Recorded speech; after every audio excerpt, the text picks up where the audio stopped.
প্রিয় বন্ধুরা, আমি শিমুল। আজ আমি আপনাদের একটি নিজের ওপর বিশ্বাস সম্পর্কে কিছু বলতে চাই। এই পৃথিবীতে অনেক মানুষ আছে যারা স্বপ্ন দেখে, কিন্তু খুব কম মানুষ আছে যারা সেই স্বপ্ন পূরণ করতে পারে। কেন জানেন? কারণ অনেক মানুষ নিজের ক্ষমতার ওপর বিশ্বাস হারিয়ে ফেলে। মনোবিজ্ঞানের অনেক গবেষণায় দেখা গেছে, যে মানুষ নিজের ওপর বিশ্বাস রাখে সে কঠিন পরিস্থিতিতেও হাল ছাড়ে না। ভাবুন তো, একটি ছোট বীজ যখন মাটির নিচে থাকে, চারদিকে অন্ধকার, চাপ আর কঠিন মাটি, তবুও সেই ছোট বীজটি মাটিকে ভেদ করে উপরে উঠে আসে। কেন? কারণ তার ভেতরে বেঁচে থাকার শক্তি এবং এগিয়ে যাওয়ার বিশ্বাস আছে। বন্ধুরা, আমাদের ভেতরেও সেই শক্তি আছে।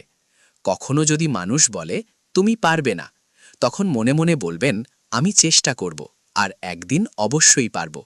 কারণ পৃথিবীর প্রতিটি বড় সাফল্যের শুরু হয়েছে একটি ছোট বিশ্বাস থেকে। তাই নিজের ওপর বিশ্বাস রাখুন, কারণ আপনার ভেতরে এমন সম্ভাবনা আছে যা হয়তো আপনি নিজেও এখনো বুঝতে পারেননি। ধন্যবাদ। ভিডিওটি ভালো লাগলে লাইক করে দিও। আল্লাহ হাফেজ।